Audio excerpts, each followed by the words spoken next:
Welcome to వేదిక TV. నేను మీ ప్రియ. ముందుగా అందరికీ శ్రీ విశ్వావసునామ సంవత్సర శ్రీరామనవమి శుభాకాంక్షలు. కోదండ రామాలయం ఆంధ్రప్రదేశ్ రాష్ట్రంలోని కడపకు చెందిన ఒంటిమిట్టలోని ప్రాచీన హిందూ దేవాలయం. ఇక్కడి మూలమూర్తులు కోదండరాముడు, సీతాదేవి, లక్ష్మణస్వామి.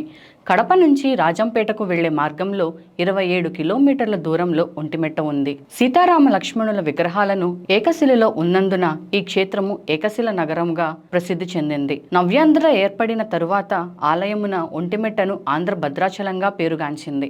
ఆంధ్రప్రదేశ్ ప్రభుత్వం శ్రీరామనవమి రోజున ఈ ఆలయంలోని అధికారికంగా ప్రత్యేక కార్యక్రమాలు నిర్వహిస్తోంది. శ్రీరామనవమి రోజున ప్రభుత్వం తరపున పట్టు వస్త్రాలు, తలంబ్రాలు సమర్పిస్తారు. ఇక్కడ స్థల పురాణం. రామలక్ష్మణులు చిన్నపిల్లలుగా ఉన్నప్పుడు విశ్వామిత్రుడు వారిని యాగ రక్షణకు తీసుకున్నాడని తెలిసిందే కదా. కానీ సీతారామ కళ్యాణం జరిగాక కూడా అలాంటి సందర్భమే ఒకటి ఏర్పడింది.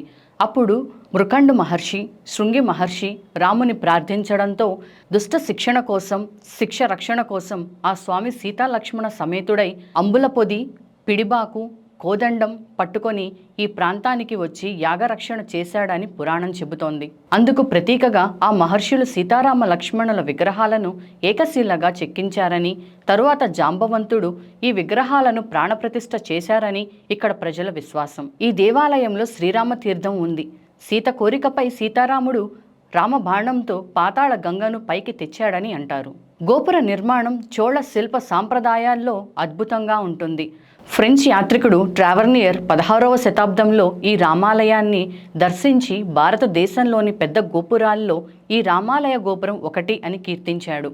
ఆంధ్ర మహాభాగవతాన్ని రచించిన పోతన తాను ఏకశిలపురి వాసినని చెప్పుకున్నాడు. అంతేకాక తన భాగవతాన్ని ఈ కోదండరామునికి అంకితం గావించాడు.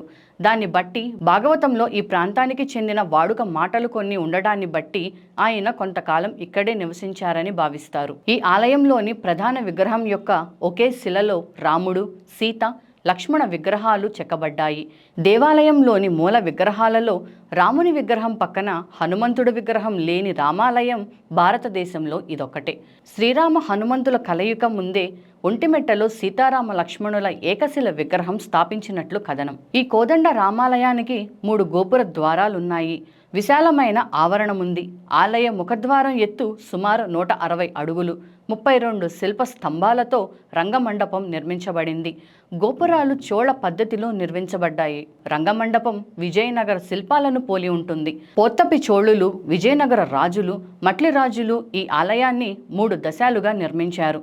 ఒంటిమిట్ట నివాసి ఆంధ్ర వాల్మీకి అని పేరొందిన వావిల్లి కొలను సుబ్బారావు ఈ ఆలయాన్ని పునరావృద్ధించారు. స్వామికి ఆభరణాలు చేయించడంతో పాటు రామసేవ కుటీరాన్ని కూడా నిర్మించారు. ఈయన టెంకాయ చిప్ప చేతపట్టి భిక్షాటన చేసి వచ్చిన సొమ్ముతో సుమారు 10 లక్షల రూపాయలు విలువైన ఆభరణాలు చేయించగలిగాడు. పోతన అయ్యలరాజు రామభద్రుడు, ఉప్పుకొండూరు వెంకటకవి, వరకవి మరెందరో ఈ స్వామికి కవితార్చన చేశారు. వావిలకొలను సుబ్బారావు వాల్మీకి రామాయణాన్ని తెలుగులో రచించి దానికి మందరం అనే పేర వ్యాఖ్యానం కూడా రాశారు. గుడికి ఎదురుగా సంజీవరాయ దేవాలయం ఉంది. ఈ దేవాలయం ప్రక్కన రథశాల, రథం ఉన్నాయి.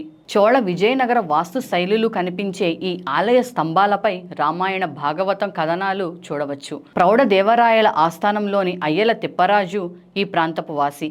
ఈయన స్వామి పైన శ్రీ రఘువీర శతకాన్ని రచించారు. ఇతని మనవడే అష్టదిగ్గజాల్లో ఒకడైన అయ్యలరాజు రామభద్రుడు. ఇక తెలుగువారు అమితంగా ఇష్టపడే మందార మకరందం లాంటి సహజ సరళ కవి బమ్మర పోతన్న.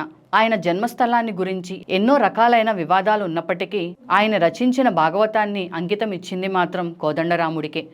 ఈ సహజ కవి విగ్రహాన్ని ఆలయంలో దర్శించవచ్చు. ప్రతి సంవత్సరం చైత్ర శుద్ధ నవమి నుండి బహుళ విధేయ దాకా బ్రహ్మోత్సవాలు జరుగుతాయి. చతుర్దశి నాడు కళ్యాణం, పౌర్ణమి నాడు రథోత్సవం ఉంటాయి.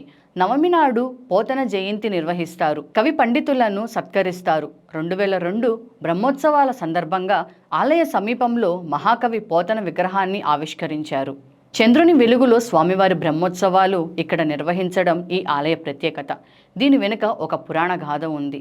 క్షీరసాగర మదనం తర్వాత మహాలక్ష్మీదేవి అమ్మవారిని నారాయణుడు తన సతీమణిగా స్వీకరించాడు. పగలు జరిగే స్వామివారి వివాహాన్ని తాను చూడలేకపోతున్నానని ఆమె సోదరుడు చంద్రుడు స్వామివారికి విన్నవించగా ఒంటిమిట్టలో వెన్నెల వెలుగులో తన కళ్యాణాన్ని వీక్షించమని వివరించాడు.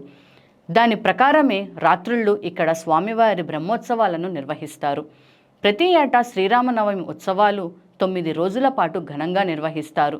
ప్రశాంత వాతావరణానికి నెలవైన ఈ ఆలయంలో పర్యాటక శాఖ వారు ఏర్పాటు చేసిన విద్యుత్ దీపాల వెలుగులు ఎంతో శోభనిస్తాయి. ఒంటిమిట్ట ఆలయం ఆంధ్రప్రదేశ్లోని కడప జిల్లాలో ఉంది. ఇది రామునికి అంకితమైన అత్యంత ప్రసిద్ధి ఆలయాల్లో ఒకటి. ఇక్కడ ఉన్న శ్రీరాముడు, సీతమ్మ మరియు లక్ష్మణుల విగ్రహాలు ఒకే రాయిపై చెక్కబడిన ప్రత్యేకత కలిగి ఉంటాయి. ఈ ఆలయానికి ఎక్కడా లేని రామాలయం అనే పేరు కూడా ఉంది. ఈ ఆలయం విజయనగర సామ్రాజ్య కాలంలో నిర్మించబడిందని చెప్తారు. చక్కటి విజయనగర శిల్ప కళను కలిగి ఉండే ఈ ఆలయం దాదాపు 450 ఏళ్ల చరిత్ర కలిగి ఉంది. ప్రతి సంవత్సరం చైత్రమాస శుద్ధ నవమి రోజున శ్రీరాముని జన్మదినాన్ని ఉత్సవంగా జరుపుకుంటారు. ఈ సందర్భంగా ఆలయంలో పెద్ద ఎత్తున అభిషేకాలు, హోమాలు, ప్రత్యేక పూజలు నిర్వహిస్తారు. అయితే ఒంటిమిట్టలో ప్రత్యేకంగా జరిగే అంశం శ్రీరామ కళ్యాణం. చూశారు కదా శ్రీ విశ్వావసునామ సంవత్సర శ్రీరామనవమి విశిష్టతను. ఇలాంటి మరిన్ని భక్తి భావాల గురించి తెలుసుకోవడానికి వేదిక టీవీ ఛానల్ని సబ్స్క్రైబ్ చేసుకోండి. మరోసారి మీ అందరికీ శ్రీరామనవమి శుభాకాంక్షలు.